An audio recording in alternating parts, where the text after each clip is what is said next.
Land கிராபிங்ன்றது வந்து ரொம்ப planned ப்ராசஸ்ங்க. உங்களை பத்தியும் உங்க குடும்பத்தை பத்தியும் டீட்டெயிலா அவங்க வந்து ரெக்குயர்மெண்ட்ஸை கேதர் பண்ணுவாங்க. உங்களுடைய பவர் என்னன்றதை அவங்க அனலைஸ் பண்ணுவாங்க. உங்க லேண்டை கிராப் பண்ணா உங்களால ஃபைட் பேக் பண்ண முடியுமா, நீங்க அந்த லேண்டை வந்து ரெகுலரா மானிட்டர் பண்றீங்களா பண்ணலையா, ஃபென்சிங் போட்டு வச்சிருக்கீங்களா, உங்களுடைய பேக்ரவுண்ட் என்ன, உங்களுக்கு ஏதாவது வந்து ஒரு அஃபிஷியல் சப்போர்ட் இருக்குதா, இது எல்லாம் வந்து அவங்க வந்து ஃபர்ஸ்ட் வந்து அனலைஸ் பண்ணுவாங்க. இதை அக்வயர் பண்றதுக்கு யாரெல்லாம் வந்து இதுல கூட்டு சேர்க்கணும் அப்படிங்கிறது தான் வந்து அவங்க டிசைன் பண்ணுவாங்க. மேபி அவங்க லோக்கல்ல இருக்க யாராவது ஒரு போலீஸ் உடைய சப்போர்ட்டை வந்து எடுக்க ட்ரை பண்ணுவாங்க. ஒரு ரெஜிஸ்டர் ஆஃபீஸ்ல இருக்கவங்களுடைய சப்போர்ட்டை வந்து எடுக்க ட்ரை பண்ணி அவங்களெல்லாம் முதல்ல இதுல பார்ட்னரா வந்து இன்க்ளூட் பண்ணிப்பாங்க. ஸோ அதை டிசைன் பண்ணுவாங்க எப்படி அதை கிராப் பண்ணலான்னுட்டு. மூணாவது ஸ்டேஜ் வந்து எக்ஸிகியூஷன் ஸ்டேஜ்.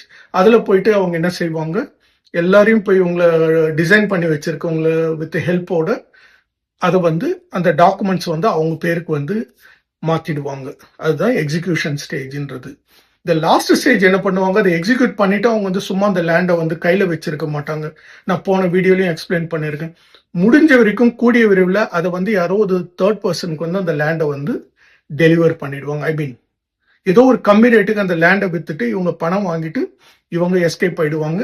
ஸோ நீங்க நாளைக்கு கண்டுபிடிக்கும் போதும் கோர்ட்டு கேஸ் நீங்க போயிட்டு அந்த லேண்டை ரீக்ளைம் பண்ணும்போதும் மெயினா லூஸ் பண்றவர் அந்த லேண்டை வாங்கினார் பாருங்க, அவர் தான் வந்து அந்த இது பண்ணியிருப்பாங்க, லூஸ் பண்ணுவாங்க. ஸோ இது வந்து very structured planned process. So இந்த ஸ்டேஜ் ஒன்லேயே வந்து அவங்க உங்களை பத்தி கம்ப்ளீட்டா அனலைஸ் பண்ணுவாங்க. ஸோ உங்களுக்கு ஒரு அட்லீஸ்ட் ஒரு ப்ராப்பரான சப்போர்ட் சேனல் இருக்குது, நீங்க ஃபைட் பண்ணுவீங்க, அவங்க லேண்டை கிராப் பண்ணா நீங்க சும்மா இருக்க மாட்டீங்க அப்படிங்கிற ஒரு ஹிண்ட் அவங்களுக்கு கிடைச்சாலே 50% ஆஃப் த ரிஸ்க் வந்து நீங்க ரெடியூஸ் பண்ணிடுவீங்க. சேஃபா இருங்க, உங்க லேண்டை வந்து கிளீனா மானிட்டர் பண்ணிட்டே இருங்க. உங்க லேண்டும் இந்த மாதிரி ஏதாவது பிரச்சனையில மாட்டி இருக்குது அப்படின்னா எங்க நிலம் இன்சைட்ஸ் ஃபோன் நம்பருக்கு நீங்க பண்ணுங்க. நானும் எங்க டீம் வந்து எங்களால முடிஞ்ச சப்போர்ட் வந்து அதை அனலைஸ் பண்ணிட்டு என்ன ஸ்டேஜ்ல இருக்குது அப்படின்னு நாங்க அனலைஸ் பண்ணிட்டு எங்களால முடிஞ்ச சப்போர்ட் உதவிகளை வந்து நான் வந்து உங்களுக்கு கண்டிப்பா நாங்க பண்றதுக்கு தயாரா இருக்கோம். மண்ணின் மகிமை காத்திடவே வந்தோம் நாங்கள்.